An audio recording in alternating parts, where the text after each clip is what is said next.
Welcome to Om Times TV, a division of Om Times Media and Broadcasting. What happens in the sky affects life down here on Earth. The celestial compass shows you how and guides your way with astrology you can use from professional astrologer Kathy Beal.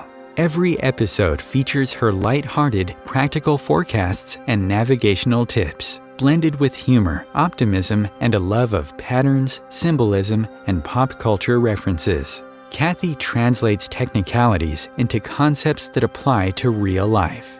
You'll learn how the current moment ties to where we've been, from the recent past to cycles that last happened years ago, and get a look at where we're heading. And much more, from special topics to special guests. The Celestial Compass, enlightening, entertaining, and empowering. Here's your host, Kathy Beal. Greetings, Earthlings. Welcome to Celestial Compass. I'm Kathy Beal, and I'm going to start today by updating the astrology for the rest of the month of July, just pointing out a few big things for you to take into account. And remember, you can read my full forecasts at empowermentunlimited.net and also omtimes.com. And if you prefer to listen, on my professional Aquarian YouTube channel.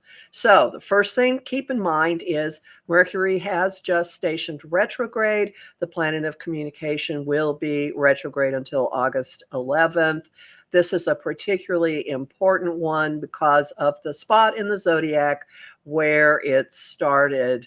It's also important because it's in a fire sign, and there are other retrogrades going on in fire right now, meaning that there could be a good deal of passion and even excitement or hot-headedness behind or in the middle of some of the miscommunications that may be going on. You can also have a lot of energy to tackle old business and to clear up miscommunications from the past. That's thing one. Thing two, on July 24th, we have a new moon in the sign of Leo, which is also where Mercury is retrograding. And this new moon is going to interact with all of the outer planets, which are at the very beginning of their signs. We have an unusual and pretty much unprecedented configuration of energies happening this summer that are really shaking up and offering many opportunities to change the way we approach pretty much everything in life.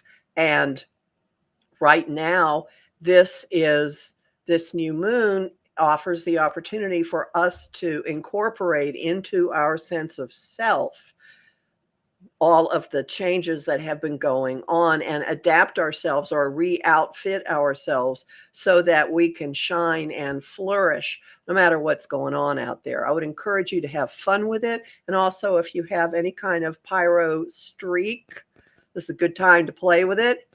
The third thing I want to bring to your attention is that at the end of the month, Venus is going to move into the sign of Cancer. And this is going to offer us a soft place while all of this change and chaos is going on around us. Venus, wherever she is in the sky, has a lot to do with the general atmosphere. I call her the social director of the sky. She has a lot to do with how we treat each other, what's important to us at the moment. She's currently in the sign of Gemini, which is one of the friend zones, lots of talk, lots of palling around, lots of running in every which way. But when she moves into Cancer, she's going to start collaborating with Jupiter, already in Cancer. Jupiter, the guy that ups any action he gets near. And this is going to encourage indulgence and nurturing and taking really good care of yourself. And in fact, I have proclaimed the day that they meet, which is August 12th, as Take Your Teddy Bear to Work Day. So you have that to look forward to. Again, much more about all this in my forecasts, which are at empowermentunlimited.net and Om Times and the Professional Aquarian YouTube channel. And now I am very pleased to welcome my friend and colleague, Louise Edington. Some of you know her because we collaborate weekly on political astrology on both of our channels. But we're here today to have her talk about the book she is releasing about a series about Ceres and astrology. But first, just a little background for those of you who don't know Louise.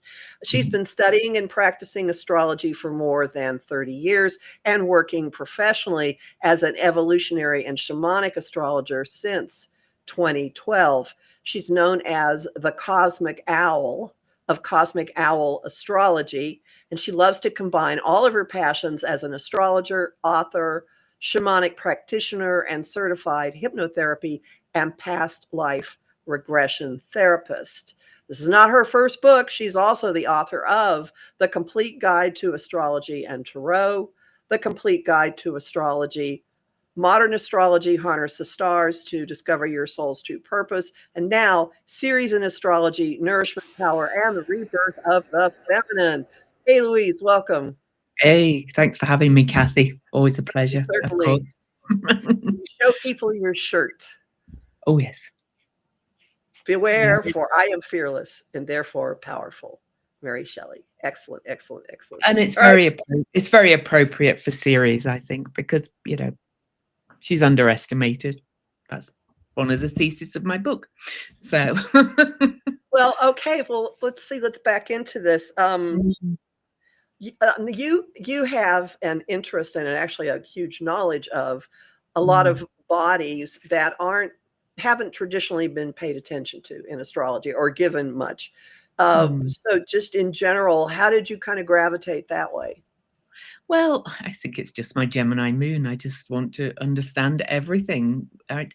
And to bring the shamanic part in as well. When I say shamanic practitioner, I kind of talk to the planets and the energies in a shamanic manner. I do journeys to them, and each one of the so-called extra bodies really kind of came to me when there was either a transit to them, or I would read something about them and discover where they were in my chart and realize they were really in a strong position in my chart.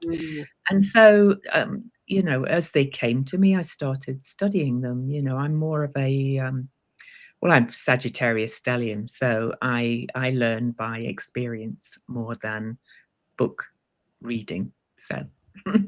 Before we go into these specifically, am I correct that most of these bodies that have been undervalued are named for goddesses? Yes, most of them are. Yes. There's a bit of the feminine, a streak of her being kept quiet in all of this. Yeah. Oh, definitely. And you know, as you could probably tell by the T-shirt, I'm very feminist. So that's another reason I would be drawn to them, I think, because I found astrology. Clearly, I've always loved astrology. But as I studied it deeper and deeper, I found it was very patriarchal. A lot of the myths were based on male interpretations of the myths, and a lot of the how the feminine bodies, for want of a better word, were talked about was also kind of very patriarchal and controlling. So I also love exploring myths. So I just deep dive into as much as possible. So. So how did Ceres find you? Well, like most people, I read Asteroid Goddesses first by Demetra George. And, you know, so I had a basic understanding of Ceres, Pallas Athena, Juno, the one she covers in that book. And of course, it's an excellent book. But then I discovered, so my birth time, for a long time, I believed it was 9:10 a.m. And that would have made me to Capricorn rising. And so I went with that chart for a longest time because my mother was firm that it's 9:10 a.m. in the morning, and she's Taurus, by the way, so she won't be convinced otherwise. But but then I went to my first astrology conference, and all these other astrologers I was chatting to, they were like, "You're not Capricorn rising. You're, you're Sagittarius rising." And so I used some basic rectification techniques and rectified my chart. Then I had it professionally rectified because I'd never taken a rectification course. And we both got the same time, which made my ascendant 28 degrees Sag, almost 29. And then there was Ceres at 2 Capricorn. She'd been sat right on my ascendant the whole time. And I hadn't really looked at her in that it felt like she was uncovered. And then she's square my nodes as well. So she's obviously an important part of my chart. And so I started to kind of notice when transits happened to my series, and then I started working with clients and learned more and more. I've been doing some presentations on series for quite a few years. I did some about 5 years ago, but the research and the practicing went deeper and deeper and deeper until I became convinced that she is not an asteroid at all. I mean, for a start, she's round. Asteroids are not round. She contains water. She's actually just inside the asteroid belt. She's not on the far side of it. And my theory is that she is a missing personal planet. So that would mean we had the Sun, the Moon, Venus, Mars, and Mercury and Ceres, because they were actually paired together in the Roman pantheon of gods and goddesses, the Dei Consentis, before Christianity hit. So, Ceres used to be really honored and powerful as a goddess, and as Demeter before her, she was even more honored. And even Demeter, I believe, comes from really ancient kind of mother goddess worship kind of thing. So there's so many ways I want to take this. Sorry? There's so many ways I want to take this.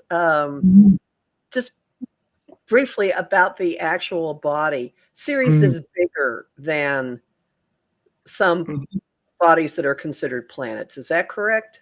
She is, yeah. I can't remember the exact diameter offhand, but in 2006, after Eris was discovered, the disruptor, she was reclassified as a dwarf planet, as Pluto was reclassified from planet to dwarf planet. And we have this whole new class of planets. I kind of, don't pay too much attention to the classification of astronomers because, well, I study everything, as you know, Cassie. A lot of scientists and astronomers are realizing there's more to this than these rigid definitions, but astronomers love to classify. And then, so I started, so after 2006, with that, I started to, explore, why is she a dwarf planet? She was actually called a planet at first. When she was first discovered, January the 1st, 1801, after the first discovery after Uranus from our perspective, culture, she was called a planet at first, but then after all the asteroids were discovered, she was called an asteroid and kind of ignored for a long time. So. Okay, so going to the next thing that really caught my attention, I want to talk about. Can you talk some about her role in mythology? Because that will lead to what she's associated with astrologically. Yeah, most people associate her with the myth of Ceres, which is the Roman goddess Ceres, where she was actually, the goddess of the grain. She, as this statues of goddess Ceres on so many government buildings in this country and lots of other countries. She is associated with that because the main story that her myth is based on is the rape of Persephone, her daughter. She had a daughter that she wanted to keep quite innocent, and the story is that Hades flew by and kidnapped Persephone, took her into the underworld, And long story short, Persephone ended up eating some pomegranate seeds, which is kind of related to the, tree of knowledge, right? And then, long story short, she was reunited with Persephone in the end, but she had to spend 6 months in the underworld with Hades or Pluto, and 6 months above ground with her mother. And then these rites were reenacted through many mystery rites, most notably when she was known as Demeter in Greece, the Eleusinian Mysteries. That's a story of reunification. But there's a lot more to Ceres and Demeter than that. If you read further into the myths,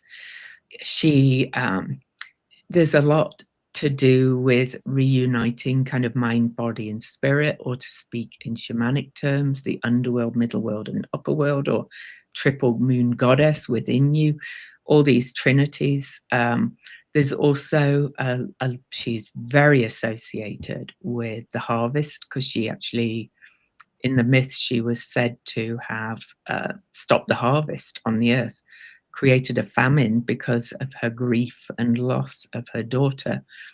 And I relate that to climate change in many ways, and how we treat each other, and what we are doing to each other in the earth with the way we live, because we have lost that nurturing principle to a degree, not in individuals, but as a collective. So I'm hearing that grief is a factor in Ceres' influence. Mm-hmm. Yeah.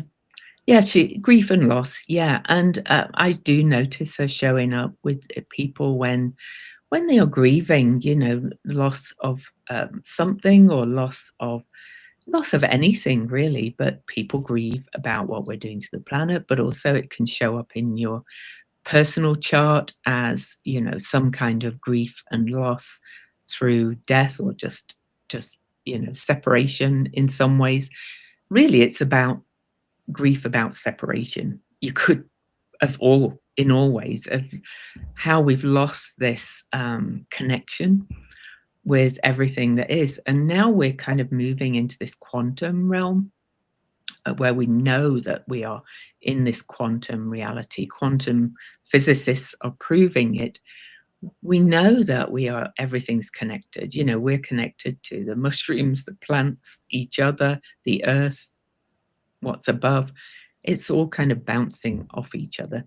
And we've had this illusion of separation for centuries.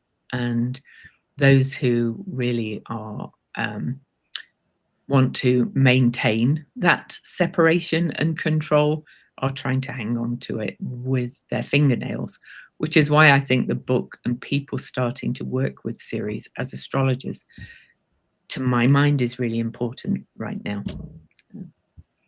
Because it's a counterpoint. It's a counterpoint. It balances things.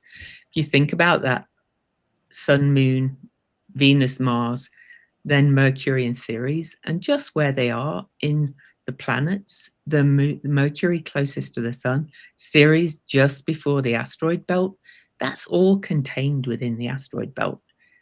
Those are our most personal planets before we go off to Jupiter and Saturn and things. And it's balanced. It's brought that balance within every single one of us.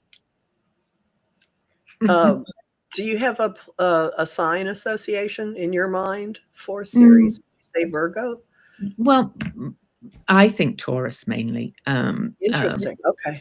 Yeah, and I'm not the only astrologer that thinks that, but also I think she has associations with Virgo as well. But she was discovered in Taurus at 23 degrees 23 minutes, which is one Magic. of my favorite numbers, magic number. It's also the number of pairs of DNA we have, and number of digits, 10 fingers, 10 toes, 2 ears and a nose, and all those 23 things.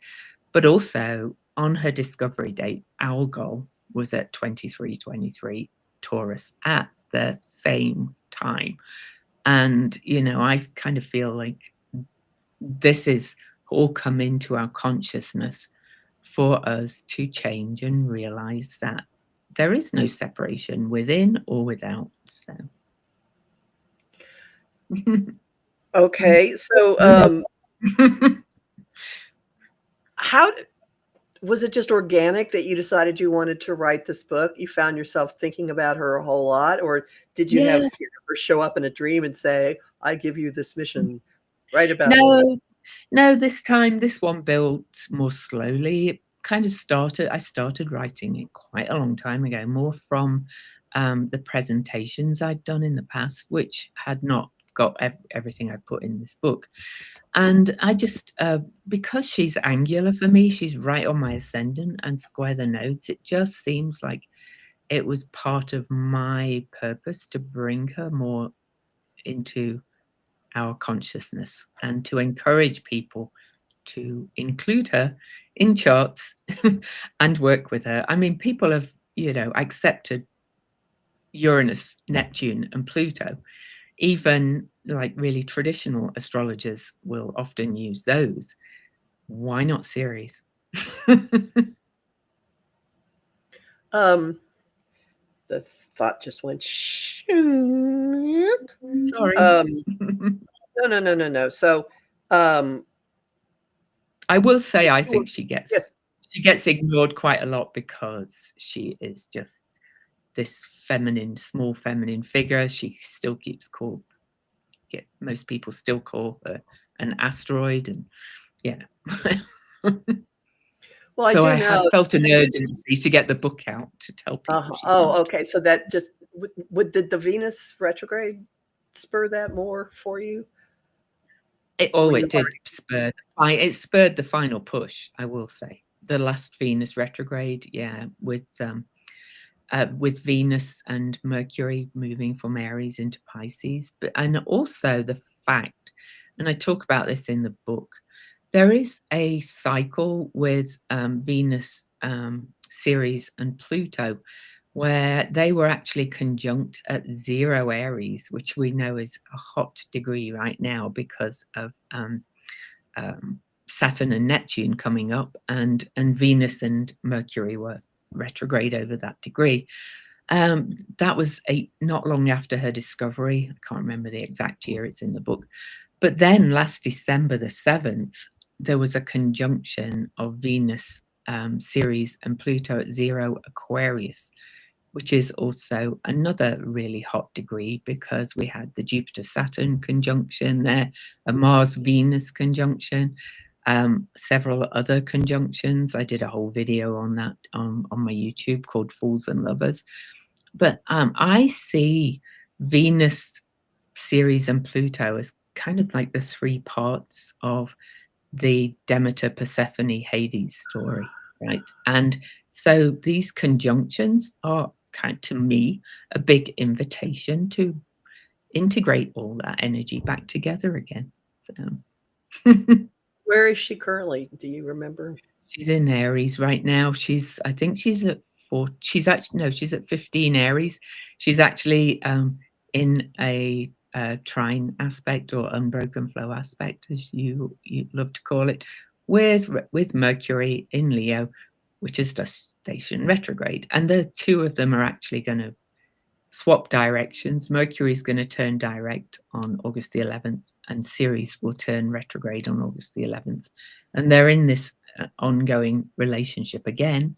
And remember, I think she's kind of the boundary crosses or the boundary edges, the two of them. So she's just so many things just keep pinging me for why she's important now. We had a Venus-Uranus conjunction, not the last one, which was at 29 Taurus, but the one before was actually at 23 degrees, 23 minutes, her exact discovery point in Taurus. And I was like, oh, well, that's waking us up to something again. So. And that was around the time that Algol was also at 23. Yeah. So you can't sleepwalk anymore with any of this. It seems to me. Not at all. Not at all. Not at all. No. So, and these triple conjunctions of Venus, Pluto, and Ceres are quite rare. They're the only two. Well, they are the only two I've found, and they happen to be at 0 degrees, the world point 0 Aries, and then 0 Aquarius. And I just think there's something really special about that, because I like the numbers and the degrees too. So. Mm-hmm. Mm-hmm. So there's a message coming through with this very, very clearly. Yes. So to elaborate a bit more, if you were looking at Ceres in a chart, what's the scope of what you would see it encompassing? Resources, you say needs met, what?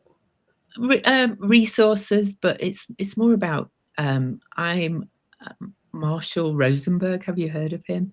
Nonviolent communication. He talked about unmet needs. Okay, and so I see her in a nutshell, really, about our needs, both emotional, physical, spiritual, all the things that sustain us and feed us. So it depending, obviously, as you know, when you look at a whole chart, it depends on the sign, the house it's in, the aspects.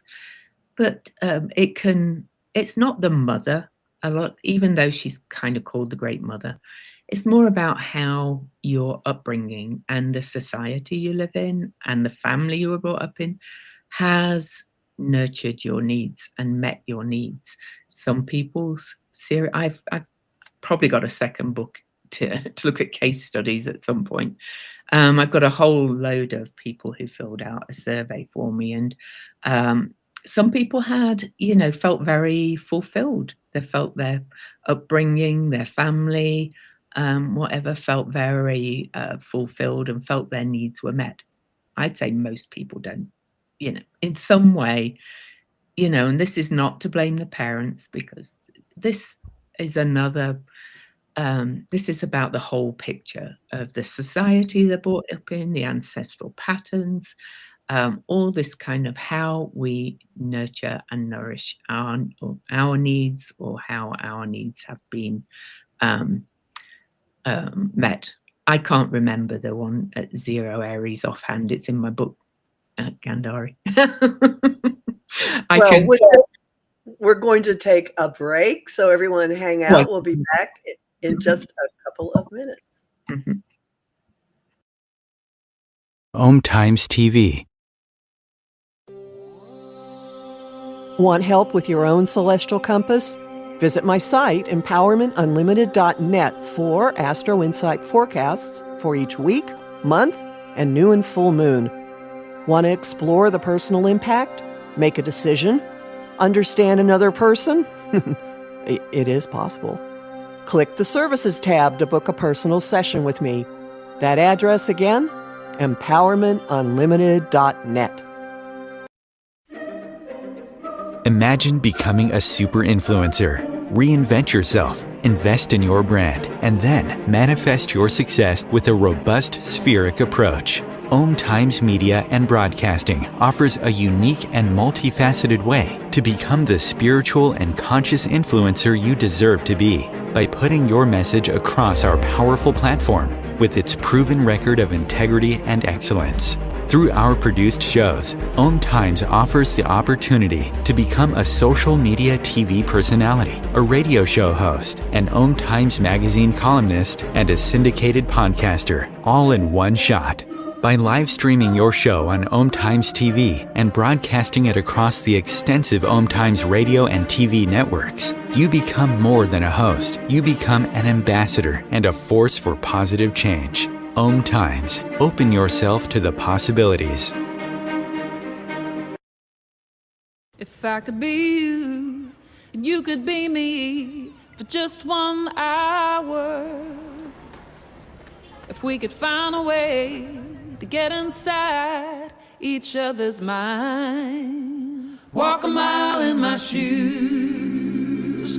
Walk a mile in my shoes. Well, before you abuse, criticize, and accuse. Walk a mile in my shoes. Welcome back to Celestial Compass. I'm talking today with my friend and colleague, Louise Edington, about her new book, Ceres in Astrology. Yay. And it was March 4th, 1823, the date of the the date. conjunction at 0 Aries. Yeah.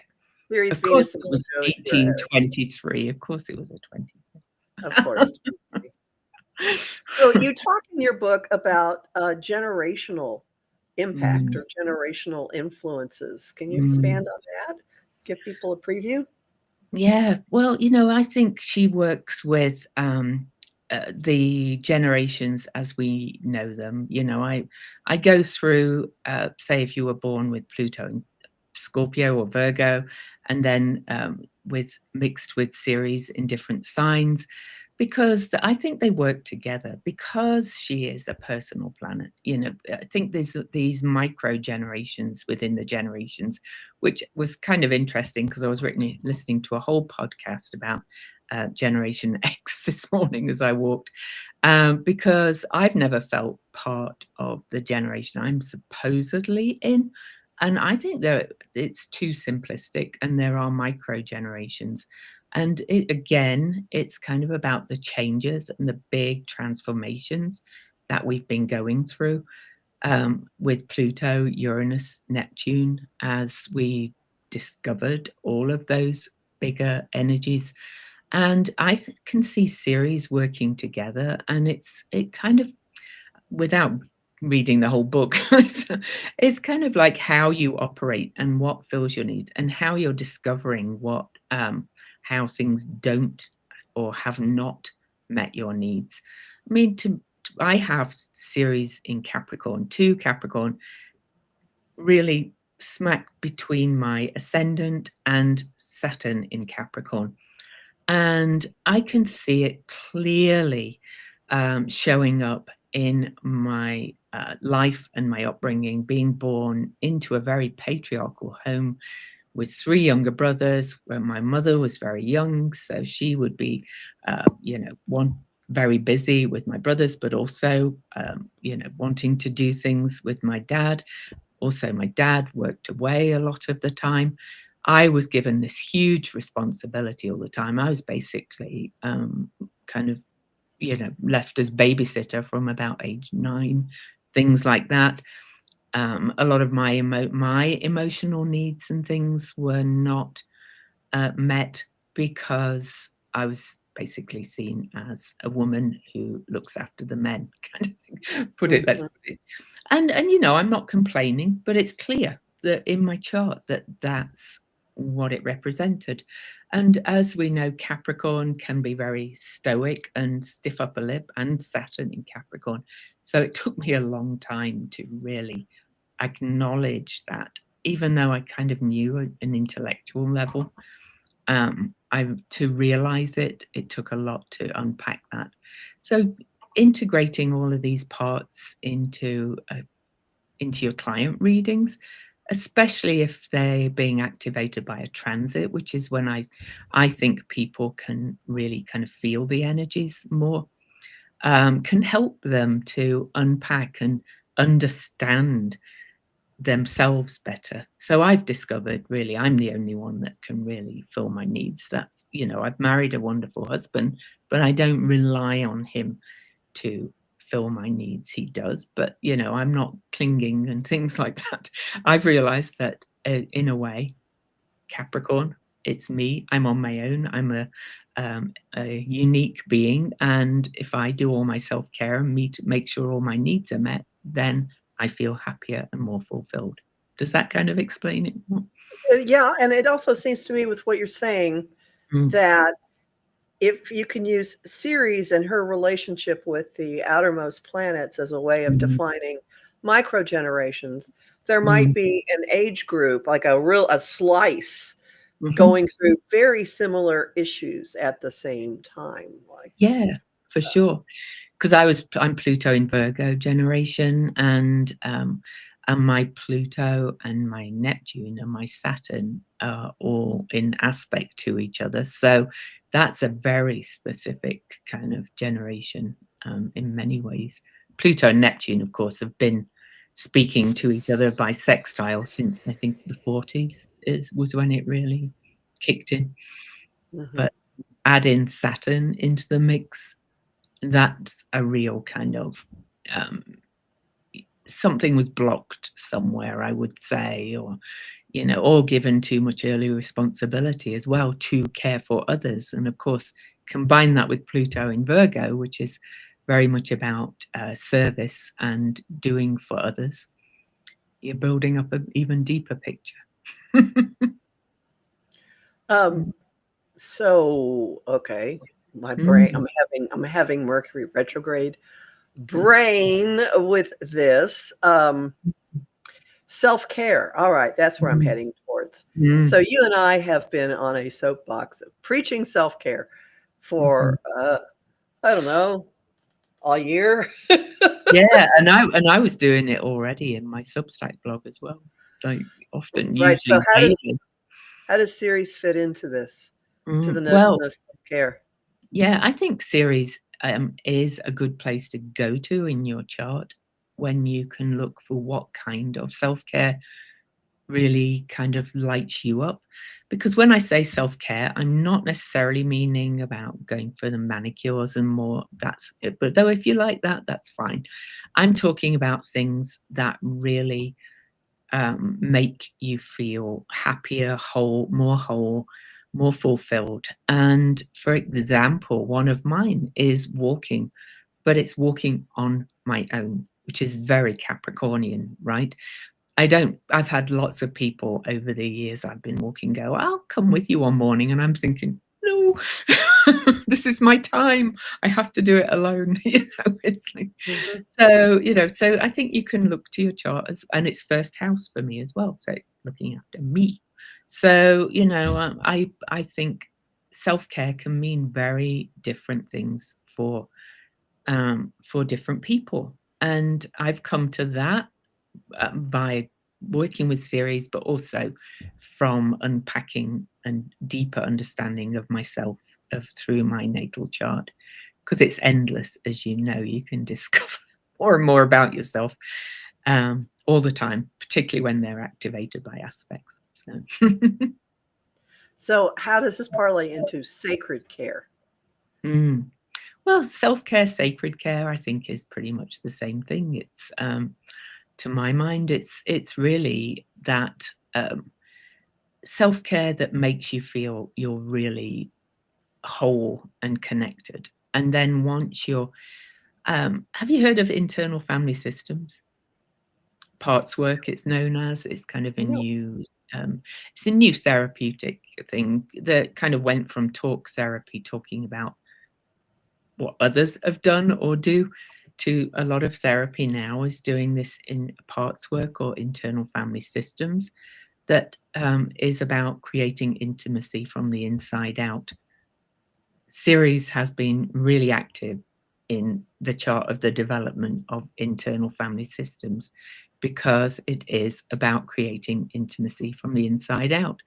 And I kind of knew this already. I knew that when you feel more whole and happy within yourself, you are more likely to be in a healthy relationship or friend relationships too, rather than just thinking that's what you should do or going, you need, you complete me, that kind of relationship. The relationships often last longer and are much, much healthier when people come from a place of wholeness. And so Ceres seems to represent that to me as well. So I don't diminish her as just your mother. I think the moon in a natal chart still represents your actual mother more than Ceres does. It's more about the whole nourishment and nurturing of you, your community, and the earth, I'm going to say. So, So you also look at other bodies that are traditionally seen as a little more peripheral, and they're all female. So how do you think she fits in with Eris and Pallas and Juno? Yeah, well, with With Vesta, Pallas, and Juno, particularly, those three were discovered in quick succession after Ceres' discovery. And for anybody that pre-orders signed copies of my book, I've also created a mini PDF that's going to be going out soon as I mail the books, called Ceres and Her Sisters.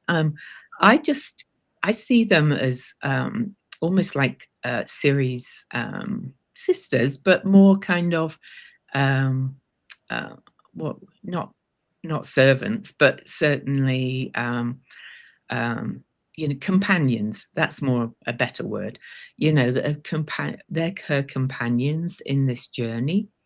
So if I couldn't go into all this in the book, but if you go back and read a lot about the old goddess times and Maria Gimbutas, people like that, a lot of these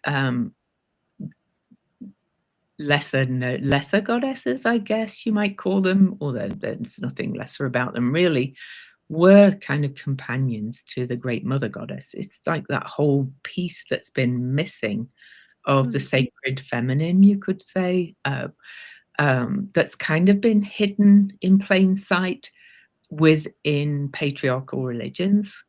Many people believe the Holy Spirit in the main Trinity we know is the divine feminine, but she's been kind of ignored a little bit, right? So but this carries on through all kinds of myths, and they all play their part. Pallas, Juno, they're all kind of different faces to me of the godhead, one godhead, if you like. And I think they do show up in astrology that way, as do some of the other lesser known Eris and things like that. But some people believe some of these bodies, particularly the centaurs, Chiron's wife Chariclo, I'm thinking of as one, Okuroe, who's their daughter, their divine child, that they have come in to just help us to find this rebalancing and this remembering of the ancient ways, and that they might wander off again at some point, the centaurs, because they're quite unusual bodies. But Ceres is very much there, right? She is this solid, round object within the asteroid belt that we are contained by and protected by in many ways. So I see her as a protector. I see her as kind of like encompassing mother. You could almost see like her arms as the asteroid belt around the Earth, protecting everything that's on it and within it. So, and the planets I see as the parts in the parts work of the internal family systems. So going back to the centaurs for just 1 second. So they are all named after figures that were centaurs in Greek myths, correct? All right. Yeah. And their unusual structure, they're strange little things. They're not really asteroids, are they? No one knows what they are, anything about them? Some of them have been discovered to have rings. Some of them look more like comets. Chiron, I think, has been called a comet, and a centaur and a few other things. So, yeah, they are unusual. Yeah. I don't think anybody really knows what to do with them astronomically. But anyway, yeah, go on. But astrologically, they have some kind of healing streak, healing component, right? Yeah, yeah, and since 1781, when Uranus was discovered and broke the bounds, I believe that all of these bodies have come into our consciousness to teach us something and to remember something, and how we work with them will determine where we go collectively long term. But I wanted to start with Ceres because of this belief that she is a personal planet. I might have books in me for some of the others, particularly the centaurs. They speak to me in a lot of ways. So, yeah. Chariclo is amazing. I've done some videos on her on YouTube. So her name literally means spinner of grace, and she is a space holder and kind of like a cosmic doula and midwife. So because she cared for Chiron while he was wounded before he gave up his immortality for Prometheus. That's a whole other story. How would you suggest that people start to get to know Ceres, besides reading your book, which is the first good step? Yeah, read the book, but also, just look where she is in your chart. Like I said, I work very experientially. So if you look where she is in your chart and try and really blend the house, the sign, the aspects, less so the house, I think, because of all this fighting over which house system's good, but more the sign and aspects, and what she speaks to, and then think about how that relates to your life. If you've got the ability and the software to do it, another good way is to look back at major transits to your series. For example, shortly after we moved here, Pluto was going over my series. So I'm not surprised Pluto uncovered all of this. So, yeah. And so if you notice the transits and try and think back about what came up for you, her placement in my chart is even reflected in my actual birth, with it being so close to the birth line. My mum was only 21 and on her own completely, because my dad, men were not in the birthing room then, and it was my mum on her own, very young, with some midwives, and it sounds quite kind of lonely, really, doesn't it? But that's the way it was. So It was, yeah. Were you taken away from her really quickly? Do you know? I was, yeah, and she couldn't breastfeed as well for some That reason. sounds like Mhm. a Saturnian series, doesn't it? Oh, doesn't it? Yeah. She Wow. didn't like it. Ugh, breastfeeding. Wow. Yeah. So, she will show up if you, but that's because my series is right on my birth line. So it might have different aspects for you. So, mhm. So is there anything else you'd like people to know before we move on to some random things? Anything else about the book? The book, it's out on August the 12th. I'm actually publishing it officially, even though I've got signed copies available for pre-order. I'm actually launching it on the day that Venus and Jupiter and Sirius meet at 14 Cancer, and that's square to Ceres in Aries. So, it just seemed like a really fortuitous day. So look for that. That's the day it will officially be released on Amazon and in other book places that you can buy. It's going out everywhere. I'm self-publishing, so that's quite a journey, learning how to do that and learning how to get it out to everywhere. But anything else I want people to know? Well, if you pre-order, you get the Ceres and her sisters PDF as well, and a lovely little card in the book from me with a signed copy. And I just think she's really special. So I hope me getting the book out there. I do notice there are other people talking about her more lately, which is fantastic, because I think she is a big part of us moving into this new paradigm, age of Aquarius, whatever you want to call it. I think that we began moving into that when Uranus broke the bounds, and then she was the second one. So we're moving into a different paradigm completely, right? And people can get this from sacredthreads.com or where? Sacredthreadsimprint.com for now. Yeah. I'm hoping for the official pre-order link on Amazon soon, but that won't be a signed copy. So if you want a signed copy, that's my self-publishing website. So, what else is occupying your mind these days astrologically?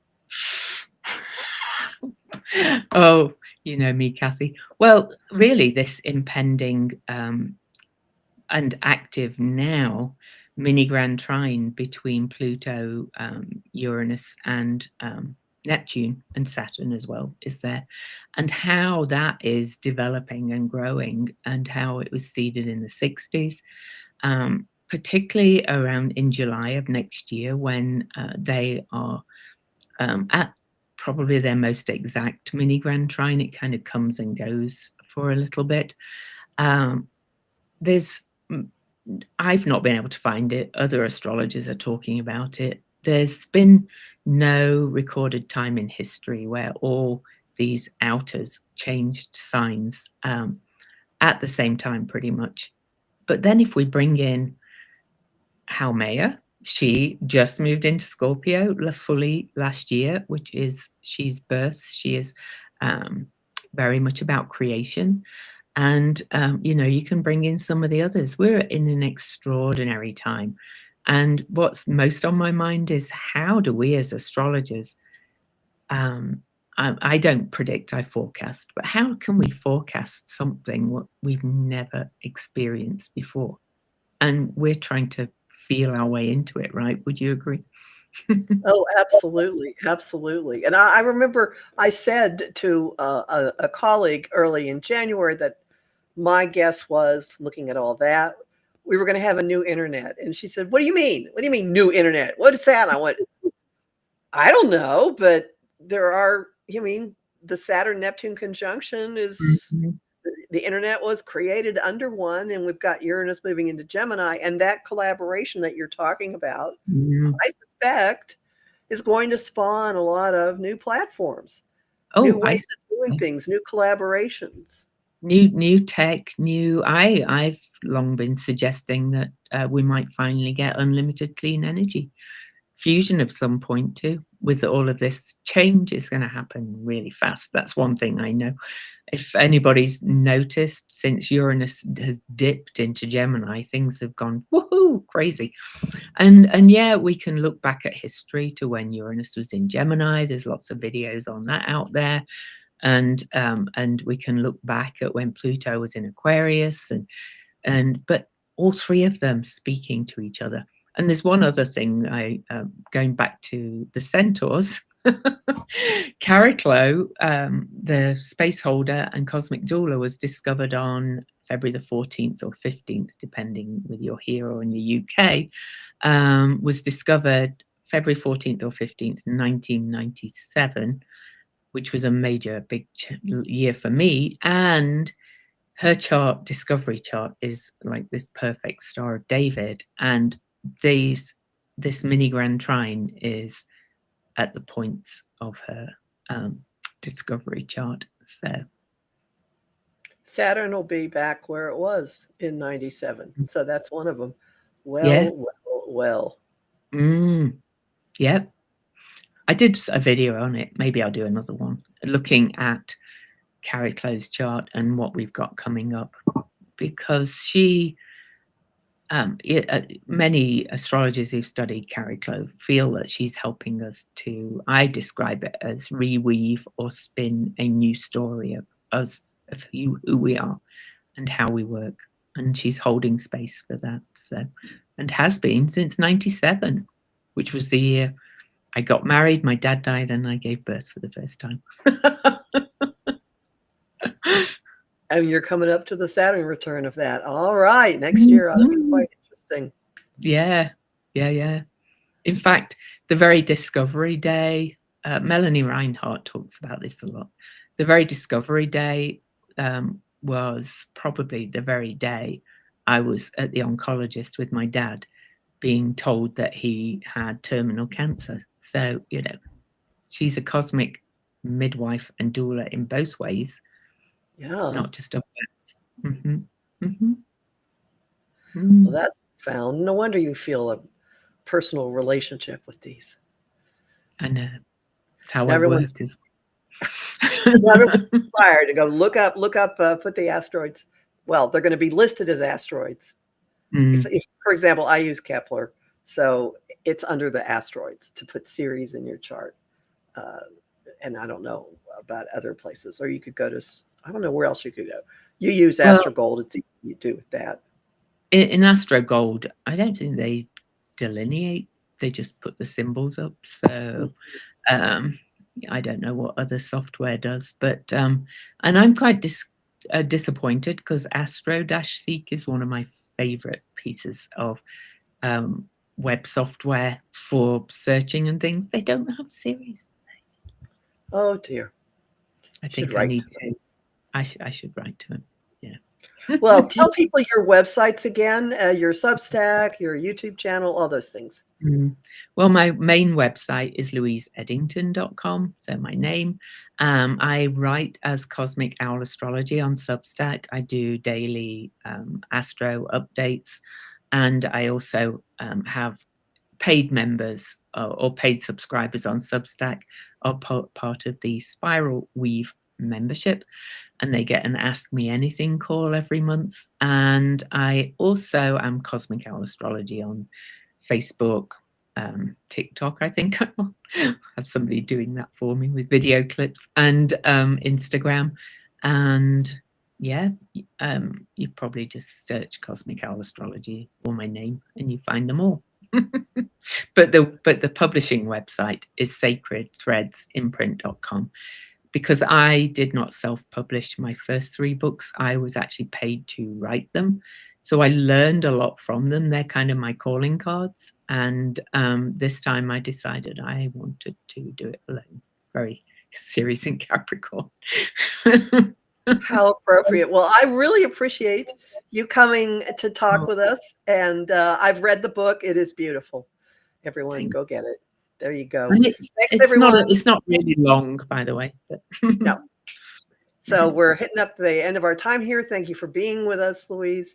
Everyone, I'm at empowermentunlimited.net and the Professional Aquarian YouTube channel. See you again in 2 weeks. Bye.